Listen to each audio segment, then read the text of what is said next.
સેજલ વ્યાસ દ્વારા ward number 8ની મહિલાઓ માટે સારંગપુર અને ગઢડાના દર્શનનું નિઃશુલ્ક આયોજન. તાજેતરમાં વોર્ડ નંબર 8ની મહિલાઓ માટે એક વિશેષ ધાર્મિક પ્રવાસનું આયોજન કરવામાં આવ્યું હતું. આ આયોજન અત્યંત મોટી સંખ્યામાં મહિલાઓને સારંગપુર હનુમાનજી અને ગઢડા ગોપીનાથજીના દર્શનનો લાભ લીધો હતો. આ પ્રસંગે સેજલ વ્યાસે જણાવ્યું હતું કે વોર્ડ નંબર 8ની જે મહિલાઓ દર્શન કરવા જવાની બાકી રહી ગઈ છે તેમને પણ આગામી સમયમાં વહેલી તકે યાત્રાધામના દર્શન કરવા માટે તેઓ કટિબદ્ધ છે. દર્શન કરી પરત ફરેલી મહિલાઓ માટે ભારે ઉત્સાહ અને ભક્તિમય માહોલ જોવા મળ્યો હતો.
તમામ માતાઓને બહેનોને અમે સાળંગપુર લઈને આવ્યા છે, કોટ ગણેશ લઈને આવ્યા છે અને સર્વ માતા બહેનો આશીર્વાદ આપે અને આશીર્વાદ લે ભગવાનના એ ઉદ્દેશ સાથે સંપૂર્ણ આયોજન છે.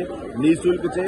વોર્ડ નંબર 8ના જ ફક્ત મહિલાઓ છે અને એમની આજે સૌથી વધારે મોટા સંઘ સાથે અમે લોકો અહીંયા પહોંચ્યા છે અને ભગવાનને પ્રાર્થના કરીશું કે આવી જ રીતે મારા વોર્ડ નંબર 8ની તમામ મહિલા જેમના પણ દર્શન કરવાના બાકી છે એમને પણ વહેલી તકે અમે અહીંયા ભગવાનના ધામ પર લાવીએ, યાત્રાના ધામ પર લાવીએ અને સર્વ માતાઓના આશીર્વાદ અમને મળે એવી આશા અને અપેક્ષા સાથે હું સેજલ વ્યાસ અને મારી સંપૂર્ણ ટીમ દ્વારા આ સુંદર આયોજન કર્યું છે.